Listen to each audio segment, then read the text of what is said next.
Boa tarde, meus queridos, graça e paz, entrando um pouquinho tarde hoje, mas graças a Deus, até aqui tem nos ajudado o Senhor. E hoje, claro, com certeza, nós vamos estar falando sobre o quê? Você sabia? Aleluia! Em Gálatas, gente, em Gálatas, tem uma passagem que mostra algo que de fato acontece quando a pessoa cai em si, aceita a palavra e decide sair das trevas para a luz. E eu quero chamar a vossa atenção hoje para que você, junto comigo, comece agora a pensar e refletir no que muitas vezes está acontecendo com você, e hoje você vai ter plena certeza que você saiu de fato das trevas para a luz. Vamos lá então, ó, Gálatas, capítulo 5 de Gálatas. Vamos lá. Tá? E o verso, gente, de número 16 e 17. O 16: digo, porém, andai em espírito e não cumprireis a concupiscência da carne, porque a carne cobiça contra o espírito e o espírito contra a carne, e estes se opõem-se um ao outro, para que não façais o que quereis. E hoje eu quero falar um pouquinho sobre esta questão da carne militar contra o espírito e o espírito contra a carne. Gente, o fato é o seguinte, se você não sabe, nós vamos hoje mergulhar um pouquinho sobre esse assunto. No interior de cada discípulo cristão do sábio, cristão da parte do Senhor Jesus, pessoas que têm convicção do que é, do que aceitou a palavra, discípulos do Senhor Jesus, há um grande conflito. Sim, repito, no interior de cada discípulo do Senhor Jesus há um grande conflito. O Espírito Santo de Deus começa agora a militar contra a carne, e a carne luta contra o Espírito Santo de Deus. Gente, até o dia da nossa conversão, para quem não sabe, vamos dizer assim, a conversão à carne, tomara que você consiga compreender isso, até o dia da nossa conversão à carne, ou a natureza pecaminosa reinava, mandava e desmandava sozinha. Vou tentar ler novamente para você ver porque muitas coisas ainda te perseguem, me perseguem, está nos perseguindo. Até o dia da nossa conversão, a carne ou a natureza pecaminosa reinava sozinha. Gente, nascemos de novo, graças a Deus. Nascemos, através do que a própria palavra revela, do Espírito da água. Sim, nascemos de novo e o Espírito Santo veio habitar em mim, veio habitar em você. E eu já digo glória a Deus por isso. Em nós, com o objetivo do que? De controlar e mudar toda a nossa vida. O conflito, gente, para quem não sabe, por isso que eu gosto desse Você Sabia, é inevitável. É inevitável, porque o Espírito Santo ele vai lutar, ele vai pelejar, ele peleja, sabe, todos os dias, todos os momentos, para nos convencer, para que a gente não venha, sabe, ceder ao erro, ao desejo pecaminoso da carne. É uma luta diária, todos os dias, todos os momentos, o Espírito Santo fala, olha, isso aí não me agrada. Olha, isso aí que você está pensando, tentando em fazer, com certeza o Espírito Santo vai te lembrar, não me agrada. Esse tipo de conduta, essa forma que você se expressa, que você fala, enfim, sempre o Espírito Santo vai lutar, é uma luta diária. Então esse conflito não deixa de acontecer, não vai deixar de acontecer desde que você de fato está servindo a Deus. Não tem como servir a dois senhores. É uma escolha. E aí vem a atitude. Então, nascemos de novo e o Espírito de Deus veio habitar em nós com o objetivo de controlar e mudar a nossa vida. O conflito é inevitável, mas se desejamos, por exemplo, ter de fato uma vida cristã vitoriosa, gente, devemos de fato entregar o controle e a direção da nossa vida ao doce Espírito Santo de Deus. O que você tem feito? Aí vem a questão, aí vem a pergunta. Como é que você tem entregado? Você tem de fato entregado a sua vida, a forma que você é? Você tem falado ao Espírito Santo, me ajuda, eu preciso que seja controlada essa atitude, essas áreas da minha vida. Quantas pessoas que estão fazendo parte de uma casa de oração, que na verdade, sem perceber, às vezes a sua atitude ainda é como uma atitude, gente, do mundo. Sim, uma atitude como se estivesse ainda vivendo lá no mundo secular ou no mundo jaz no maligno. Gente, a realidade é essa. E eu vou ser direto com você. Se vivermos no Espírito, como é que é? Sim, ou você vai viver no Espírito, ou você vai viver como você vivia nas trevas. Não tem outro, não tem como eu dizer, dá para viver lá e dá para viver aqui. Não, isso não existe. Biblicamente, esquece, não tem como. Mas se de fato você serve a Deus, você levantou a mão, ou você foi na frente, confessou, ou você teve um momento com o seu discipulador, né, com o líder, pastor, etc. Você colocou a sua situação diante de Deus, e esse homem ou essa mulher de Deus orou por você, você ali aceitou Jesus como seu único e suficiente Salvador. Parabéns, glória a Deus. Porém, a Bíblia nos dá essa condição. Se vivemos no Espírito, andemos também no Espírito. Entendeu agora? Se vivemos no Espírito, andemos no Espírito. Gálatas capítulo 5, verso 25. Sim, querido, andar no Espírito. O Espírito Santo reinando em nós produzirá o caráter de Cristo. Aí que está a questão. Você já parou para pensar? Eu vou abrir aqui uma exceção e trazer esse seguinte comentário para que você pegue uma linha de pensamento e entender por que agora isso me chamou a atenção. Olha só, o Espírito Santo reinando em mim, reinando em você, de fato, produzirá em mim e você o caráter de Cristo. Para pensar o que é ter o caráter de Cristo. Meu Deus, ter a mente de Cristo. Pensar como ele pensa, falar como ele fala, ter o comportamento de fato como de fato ele teve nessa terra. Meu papai do céu, aí está a luta. Como que alguém pode dizer que vai lutar contra um Deus todo-poderoso? Se Deus detém todo o poder, e o próprio Jesus ele falou, foi-me dado que tipo de autoridade? Foi-me dado todo poder. No céu, na terra. E ele ainda tomou a chave. Ainda pergunta, ó morte, onde está o teu aguilhão? Ele detém todo o poder. Então vamos pensar agora comigo.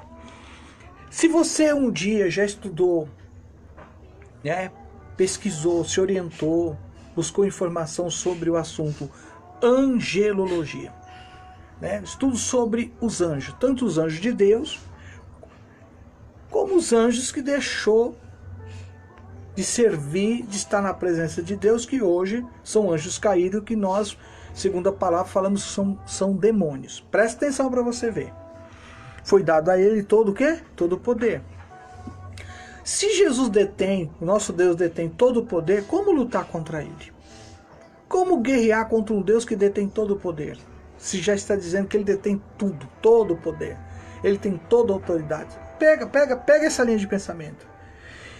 Queridos, então se dá a entender o seguinte. Se o Espírito Santo está em nós, quem é ele? Deus.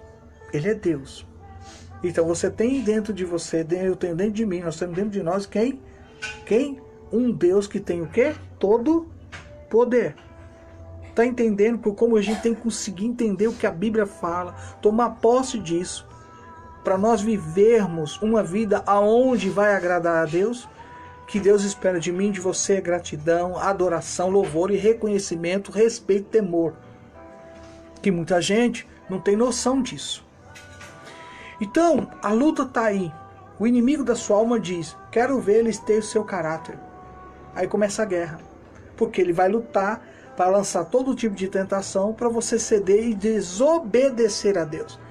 E quando você desobedece a Deus, e ele fala aí, eu não falei? Você viu que ele acabou de falar, ela acabou de falar? Você percebeu o tipo de atitude que ele teve, que ela teve? Você vê o comportamento que ela diz que tem, ou ele tem em relação dizendo que é um cristão discípulo da igreja X, e vai? Então ele vai começar agora a atuar nessas áreas para dizer o seguinte, como o Espírito Santo vai ficar dentro de uma pessoa dessa? Olha lá, acabou de mentir. Olha lá, acabou de falar um palavrão. Olha lá, acabou de desrespeitar o pastor, a pastora, etc. Como o Espírito Santo vai habitar numa pessoa assim? Ele detém todo o poder, mas o inimigo quer provar para o nosso Deus Criador que eu e você não temos jeito. Não adianta. É tipo assim, vai perder tempo. Porque ele sabe que nós temos uma coisa chamada livre-arbítrio. Podemos escolher. Podemos escolher. Por isso que Deus no começo falou assim, ó, pode fazer tudo, caminhar, andar, se alimentar de X, Y, ó, mas aquela árvore, qual? Aquela lá do meio, ó, aquela lá do meio. Você tá vendo aquela do meio? Tô. Aquela lá do meio, do conhecimento do bem e do mal, não era nem para comer. Não falou em comer, não toque. Então Deus deu uma condição. Assim como eu e você também estamos debaixo de uma condição. Qual é a condição? Obedecer a palavra. E quem obedece a palavra, obedece a quem? O próprio Espírito Santo, que está dentro de você e que está dentro de mim. Você está entendendo? Você começou a entender e compreender que Deus detém todo poder. Como lutar com Deus, né, contra um Deus, o nosso Deus Jeová, o nosso Deus Yahvé, como lutar contra o próprio Jesus que detém todo poder. Aí eu volto aqui. A palavra diz, se vivemos no Espírito, aí vem, você sabia, tá vendo? Se vivemos no Espírito, andemos também no Espírito. Gálatas 5:25. Andar no Espírito é ter um entendimento de que o próprio Espírito de Deus, reinando em mim, reinando em você, nos produzirá o caráter de Cristo. Gente, ele produzirá em nós as virtudes do caráter de Jesus Cristo. O apóstolo Paulo chama estas virtudes do quê? Fruto do Espírito Santo. Eita, você vai um pouquinho mais para frente, você vai achar o fruto do que? Do Espírito Santo. Gente, o pecado, infelizmente eu tenho que dizer isso, afetou consideravelmente a imagem de Deus em você e em mim. Isso é fato. E nos levando-nos a produzir o quê? Não as obras, né? Não os frutos, melhor dizer, não os frutos do Espírito Santo, mas as obras da carne. Agora, é muito simples você perceber quando a atuação é do Espírito Santo e quando a atuação é das obras da carne. Por que eu falo isso? Gente, você pegando o que o próprio Paulo deixou registrado em Gálatas, nós vamos entender que as obras da carne, ela é evidenciada pelo aquilo que você está fazendo no plano físico. Por exemplo, as obras da carne em capítulo 5, 19, 21 é prostituição, impureza, lascívia. Vem a idolatria, né? Vem a feitiçaria. E dentro da feitiçaria você sabe que toda murmuração é o que mais, infelizmente, eu digo, que é o tal do segundo culto. No segundo culto, não prestou louvor, não gosto desse fulano, pregou mal, esse pastor não está com nada, essa pastora é misericórdia, e começa aquela murmuração. É feitiçaria, segundo a palavra de Deus, ok? Vem o quê? Aí vem as obras da carne, a inimizade. Eu não vou com a cara desse irmão, não. Olha, para mim não quer nem conversa, não quer nem papo. Inimizades, antipatia, inimizades extremas, porfias, é o que mais está acontecendo. E não é nas igrejas que tem uma certa mínima, né? Certa mínima de, vamos dizer que a palavra correta, igrejas que não são tão expressivas, né? Onde não se tem aglomerado de pessoas.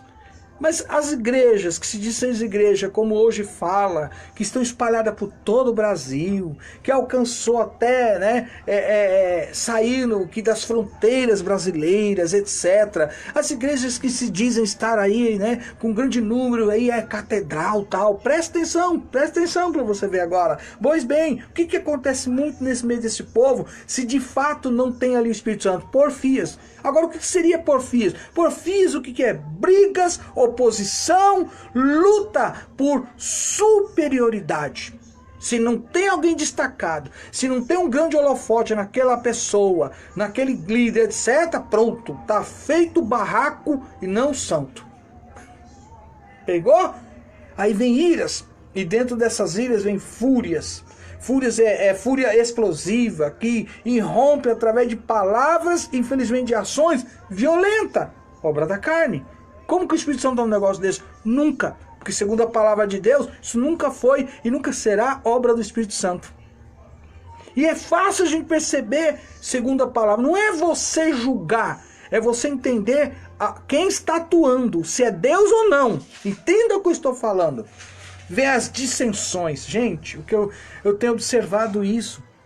Essas dissensões significa introduzir o quê? Ensinos na igreja sem qualquer respaldo na palavra de Deus. Aí vem a pergunta, você sabia? Observe, vem os chamados intelectuais na área de psicologia, quase não sai, já utilizando de uma forma de persuadir, dizendo que tem respaldo bíblico, e aí vai. Só que infelizmente, palavra é palavra, ciência é ciência, não mistura as coisas, não tem como misturar. Você entende? A gente tem que estar observando, a palavra é o poder de Deus. Esse poder de Deus traz cura, libertação, expulsa os demônios. E aí que está a questão, gente. A gente tem que começar a falar o que de fato o evangelho é para a glória de Deus. Aí, querido, fora, infelizmente, essas dissensões, infelizmente a obra da carne, traz o quê? Inveja. E começa a gerar no meio daquilo, né, daquele lugar que se diz ser casa de oração, aí vem a antipatia contra uma outra pessoa, né, que possui algo que aquela não tem, por não ter, aí começa a querer, começa a surgir no coração a inveja por coisas ou materiais, ou por questão de posição, onde tudo se fala que o cargo foi Deus que me deu. Gente, cargo foi Deus que te deu? Puxa vida, eu preciso achar esse negócio na Bíblia. Eu não tenho nada. Eu não sou nada. Não, querido. Nesse sentido eu não sou nada. Que ele cresça e que eu sempre venha diminuir. Tudo que eu sou, se eu sou, é a graça dele que me alcança, a misericórdia dele. Você entende? Deus me deu a sua igreja e eu luto de todas as formas para que eu consiga, em nome de Jesus, cumprir o que ele ordenou eu a fazer enquanto estou em vida nessa terra. Sou ministro do evangelho. Eu falo para ele, cuida de mim, trata de mim, me lava, me purifica, me fortaleça. Gente, servir a Deus é renúncia, não é holofote de luz, não. Aprenda, pelo amor de Deus. Busque ter mais conhecimento da palavra do Senhor, em nome de Jesus. Por isso que essas invejas, elas surgem porque a pessoa não quer perder o tal do cargo, a tal da posição. Eita, gente, começa a mergulhar na palavra. Então, não adianta ficar lutando por algo que às vezes você nem foi chamado para essa tal posição ou esse tal cargo, né? Luta por que é dons, princípio de querer sempre ser honrado. Ei, as coisas não é assim. Segundo a palavra de Deus, eu e você somos o quê? Servos de Deus. O que é ser servo de Deus? Servir as pessoas. Quanto maior você acha que você é, mais você tem que servir. Mais você tem que servir. Então, fui chamado para servir as pessoas, aí se entende que estou servindo a quem? A Deus. Então esse momento, por exemplo, que eu tirou de manhã, depois das 8, com um café com Deus, e à tarde, para trazer todos os dias uma live, para falar de quem? De mim não, falar da palavra de Deus. É aí que está a questão. Fui chamado para falar do Evangelho, do Senhor Jesus. Ele que cura, Ele que liberta, Ele que nos salva, é Ele que nos batiza, Ele é o batizador com o Espírito Santo. Então, quando se tem, infelizmente, essas manifestações, obra da carne, o Espírito Santo não está nesse negócio. Nunca, nunca, gente, segundo a palavra. E vem o que é bebedices. Dentro dessas bebedices vem o descontrole das faculdades físicas e mentais por meio de bebida. Eita, esses dias estourou um vídeo aí, eu nem dei bola, nem quis saber. Mas para aqueles que são religiosos, o sangue de Jesus tem poder. Pegaram esse vídeo e começaram a massacrar aquela pessoa. Mas você não vê ninguém, irmãos. Oh, que o Senhor traga sobre o coração desse líder o verdadeiro arrependimento. Que o Senhor venha trabalhar para ele não perder o direito da salvação. Talvez, infelizmente, a passagem, né, principalmente de Noé. Lembra de Noé? Hein? Como é que você já pegou como é que começa a história de Noé? Deus olhou tudo. Aí Deus se agradou de quem? Deus se agradou de Noé. Aí este homem, durante 120 anos, 120 anos e 7 dias, tá? Que sabe, um dia eu falo desses 7 dias, mas vamos deixar o tal dos 120, porque muita gente fala que Noé pregou 120 anos. Depois, um dia, se Deus permitiu, eu entro no 7 dias. Mas eu quero dizer o seguinte, aí, para nós resumir, Deus permite ele sair da arca. Quando ele sai da arca, a primeira atitude dele é de adoração. Ele levanta um altar, maravilhosamente, tudo ótimo, tudo bonitinho. Até que um dia ele vai e me planta o quê? Uma vinha. E da vinha o que ele me faz? Vou até usar esse termo. Ele me faz um suquinho de uva. E do suquinho de uva, como é que ele ficou? E aí vem a questão de fatos que até hoje tem muita gente que diante de Deus está nu. Presta atenção que eu estou falando espiritualmente. Tem muita gente que diante de Deus não está vestido, está nu. Porque a consequência de Noé ter se embriagado, ele ficou nu. E infelizmente nós sabemos a consequência do resultado. Querido, nós temos que se vestir da graça, do poder que Deus nos dá através do Espírito Santo. Quem não está vestido e revestido, olha que lindo, quem não está vestido e revestido pela graça, poder de Deus, através do Espírito Santo, está ainda vivendo que tipo de obra? Segundo o que nós estamos aqui aprendendo hoje no Você Sabia, infelizmente ela tem a tendência de estar vivendo isso aqui, as obras da carne. É onde eu e você tem que tomar todo cuidado. Uma vez que você está vestido e revestido, aleluia, pela graça, pela presença do Espírito Santo morando dentro de você, o que ele faz comigo, com você? Ele vai tirar tudo que não presta. Ele começa a fazer uma limpeza. Essa ignorância aqui não serve. Essa estupidez aqui não serve. Essa conduta sempre a pecados ligados